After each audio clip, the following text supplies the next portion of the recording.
1947 पूर्वी भारत देश हा भारत देश नव्हता, तो हिंदुस्थान होता. पण 1947ला स्वातंत्र्य संग्राम करणाऱ्या लोकांनी, फ्रीडम फायटरनी आपला भारत देश स्वतंत्र केला. आणि स्वतंत्र केल्यानंतर 1950मध्ये डॉक्टर बाबासाहेब आंबेडकर यांनी भारत देशाचे संविधान लिहिलं. संविधान लिहित असताना त्यांनी अतिशय कष्ट घेतलं. एकाच माणसाला हा संपूर्ण ताणतणाव पडल्यामुळे तरीसुद्धा लवकरात लवकर ते देण्याचा त्यांनी प्रयत्न केला आणि ते या देशाला दिलं. पहिल्या सार्वत्रिक निवडणुका 1952ला झाल्या. त्या 52च्या इलेक्शनमध्ये डॉक्टर बाबासाहेब आंबेडकरसारख्या महान विद्वानाला या जातीवादी लोकांनी त्यांचा पराभव केला. त्यानंतर ते भंडाऱ्यामध्ये इलेक्शन लढले, तेथे देखील त्यांचा पराभव या जातीवादी लोकांनी केला. पण असं जरी असलं तरी ज्यांच्या हातामध्ये सत्ता होती ती सत्ता अतिशय चांगल्या पद्धतीने त्यांनी चालवण्याचा प्रयत्न केला. आणि ती सत्ता चालवत असताना या देशामध्ये त्याही काळामध्ये अन्याय अत्याचार होतच होते. देशाची प्रगती मोठ्या प्रमाणात करण्याचा त्यांनी प्रयत्न केला. या देशात ब्रिटिशांनी काही ठेवलं नव्हतं, परंतु सरकार इथं आल्यानंतर, भारतीय सरकार आल्यानंतर त्यांनी ह्या देशामध्ये चांगल्या पद्धतीने सुधारणा केल्या. संविधानाच्या पद्धतीनं त्यांनी कामकाज करून स्त्री पुरुष समानता ठेवून त्यांना न्याय हक्क देण्याचा प्रयत्न केला. मूलभूत अधिकारावर त्यांनी दावा सांगितला, त्यामधून दावा त्यांना मिळाला. आणि अशा पद्धतीनं भारतीय संविधान चांगल्या पद्धतीनं त्यांनी सांभाळण्याचा प्रयत्न केला. परंतु 2014पासून या देशामध्ये भाजपा प्रणित मनुवादी यांची सत्ता आली. ती EVM मशीनच्या आधाराने त्यांनी भारत देशातली सत्ता हस्तगत केली. म्हणजे चुकीच्या पद्धतीने सत्ता त्यांनी मिळवली. मशीन त्यांनी हॅक केलं आणि हॅक करून त्यांनी आपल्या देशाची सत्ता हातात घेतली. 2014पासून तर 2023पर्यंत या देशाची त्यांनी वाताहात लावलेली आहे. महिलांवरती अन्याय अत्याचार होतात.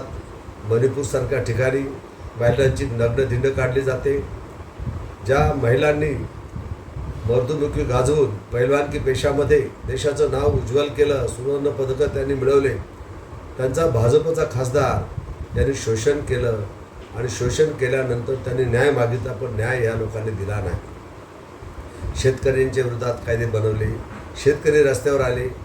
शेतकरी रस्त्यावर आल्यानंतर देखील शेतकऱ्याला यांनी न्याय दिला नाही. काश्मीरमध्ये त्यांनी वातावरण बिघडवून टाकलं आणि त्या पद्धतीने घटना दुरुस्ती आणून नवीन कायदा बनवून त्यांनी त्या ठिकाणी जातीवाद निर्माण केली. धार्मिक तेढ निर्माण करून त्यांनी या देशामध्ये दंगेधुप्पे करण्याचा प्रयत्न सुरू केलेला आहे. तद्वतच मालेगाव या ठिकाणी RSSच्या लोकांनी बॉम्बस्फोट करून तेथील वातावरण बिघडवलं. आणि वातावरण बिघडवून देखील आज त्यांनी सत्ता हातात घेतल्यानंतर त्यांनी सरकारी उद्योग जे आहेत ते खाजगी मालकांना देऊन रिझर्वेशनची जी पॉलिसी या संविधानामध्ये होती ती त्यांनी नष्ट करण्याचा प्रयत्न केलेला आहे. याचाच अर्थ असा की पूर्वीचा मनोभाव त्यांनी पुन्हा प्रस्थापित करण्यासाठी त्यांनी प्रयत्न सुरू केलेले आहेत. आणि असेच प्रयत्न जर चालू राहिले तर अतिशय वाईट गोष्ट आहे की नांदेडमध्ये एक हेमंत पाटील नावाचा खासदार आहे हिंगोलीचा. त्यांनी तेथील जो डॉक्टर आहे, वाकोडे नावाचा डॉक्टर अधिष्ठाता, त्याला त्यांनी त्या लोकांच्या समोर, स्टाफच्या समोर संडास साफ करायला लावून त्यांनी अशा पद्धती कृती केली की हा आदिवासी असल्यामुळे याला चांगल्या पद्धतीनं कामकाज करता येते म्हणून त्याचा अपमान केला. आणि त्याच्यावर गुन्हा दाखल झालेला आहे, पण अजूनही त्या खासदाराला अटक केलं गेलेलं नाही. अतिशय वाईट गोष्ट आहे. त्याच पद्धतीनं या देशामध्ये संविधान भवन निर्माण करत असताना, संसद भवन निर्माण करत असताना त्या ठिकाणी देशातले लोक आले या ठिकाणी, परंतु आमच्या देशाची जी पंतप्रधान, आमच्या देशाची जी राष्ट्रपती आहे, या राष्ट्रपतीला सुद्धा त्या लोकांनी या ठिकाणी येऊ दिलं नाही. कारण काय तर ती विधवा आहे. विधवा असल्यामुळे तिला त्यापासून वंचित ठेवण्यात आलं. परंतु या संविधानामुळे त्यांच्या आधी ज्यांच्या हातात सत्ता होती त्या सत्तेमुळे पंतप्रधान त्या काळचे नेहरू, त्यांची कन्या इंदिरा गांधी याही पंतप्रधान पदावर विराजमान झाल्या. का? त्या विधवा होत्या तरी त्या विराजमान झाल्या. त्या काळामध्ये विधवेला देखील सन्मान मिळत होता. पण आता विधवेला सन्मान मिळत नाही, अशा पद्धतीचं वातावरण या ठिकाणी निर्माण झालेलं आहे. आणि याला जर समजा तुम्हाला हे करायचं असेल, या देशाचे राष्ट्रपती जे आहेत द्रौपदी मुर्मू यांनी ताबडतोब संविधानाची मोडतोड चालू आहे या मुद्द्यावर वट हुकूम जारी करावा आणि पंतप्रधान आणि बाकीचे जे आहेत यांना ताबडतोब बरखास्त करून लोक म्हणजे या ठिकाणी त्यांनी आणीबाणीची घोषणा करावी आणि देश आपल्या ताब्यात घ्यावा. 3 फौजा त्यांच्या हातात आहेत, त्यामुळे ते आणीबाणी जाहीर करून देशाची सत्ता आपल्या हातामध्ये घेऊ शकतात. परंतु हे पंतप्रधान त्यांना BJP वाल्यांनी बसवल्यामुळे कदाचित असं करतील असं मला वाटत नाही. परंतु असं जरी असलं तर देशाचे जे नागरिक आहेत त्यांनी जागृत व्हावं. त्यांनी हे मनुवादीची घटना आणण्याचा त्यांचा प्रयत्न आहे, घटनेची मोडतोड करत आहेत. म्हणून संविधान बचाव अशा स्वरूपाची रॅली आम्ही सुरू केलेली आहे. ही रॅली 24 ऑक्टोबर नागपूर दीक्षाभूमी येथून सुरू होणार आहे. तर संपूर्ण महाराष्ट्रामध्ये फिरून शेवटी 6 डिसेंबर रोजी मुंबईमध्ये त्याचा समारोप होणार आहे. आणि संविधान बचाव अशा स्वरूपाचा आमचा नारा आहे.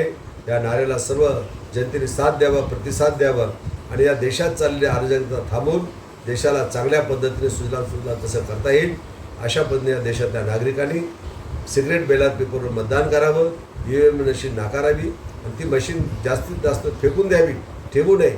आणि या पद्धतीनं या देशातली जी सुप्रीम कोर्ट आहे, कोर्टाला देखील हे नीट कामकाज करू देत नाही. त्यामुळं कधीकधी कोर्ट यांच्या कामकाजामध्ये घटना दुरुस्त करत असताना हस्तक्षेप करण्याचा प्रयत्न करत आहे आणि त्या कोर्टाला देखील शांत करण्याचा, त्यांना अडचणीत आणण्याचा प्रयत्न हा मनुवादी लोकांचा सुरू आहे. तेव्हा ताबडतोब या देशामध्ये राष्ट्रपती राजवट आली पाहिजे अशा स्वरूपाची मागणी रिपब्लिकन सेनाच्या माध्यमातून मी समाजभूषण काकासाहेब खंबाळकर राष्ट्रीय उपाध्यक्ष आहे, ही मागणी करत आहे. त्या मागणीचा नागरिकांनी देखील पुरस्कार करावा आणि या देशातली त्यांची सत्ता घालवावी. जय भीम, जय महाराष्ट्र, जय भारत.